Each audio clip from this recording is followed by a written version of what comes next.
Para mi trabajo final, decidí escoger la obra Yo, Hueso y el Mar, una pieza que nace desde muchas reflexiones y comprensiones que fueron apareciendo durante este proceso de terapia transpersonal con el arte. La obra fue realizada desde un proceso muy intuitivo y exploratorio. Decidí no controlar completamente el resultado y dejar que la pintura se revelara poco a poco, según la emocionalidad y el momento.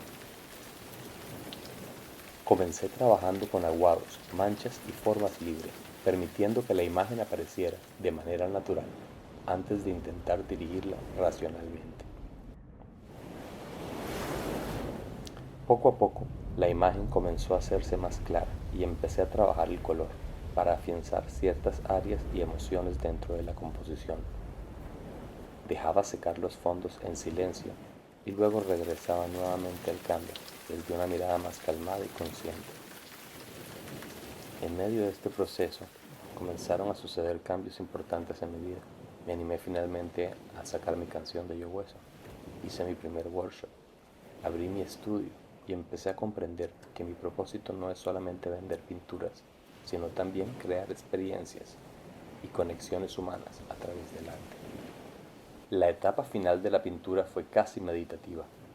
Trabajé en silencio, calmando la mente y observando cuidadosamente cada detalle, hasta sentir que cada elemento había llegado a un punto de equilibrio. Fue un proceso de contemplación constante, donde muchas veces simplemente me detenía a observar la obra antes de continuar. Le di el nombre Yo, Hueso y el Mar, inspirado en El viejo y el mar de Hemingway, porque siento que refleja muy bien mi propio proceso personal y creativo.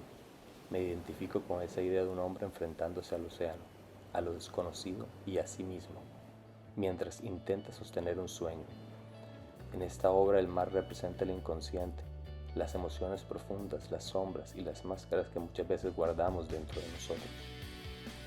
Hoy siento que sigo aprendiendo y transformándome, pero también más conectado conmigo mismo.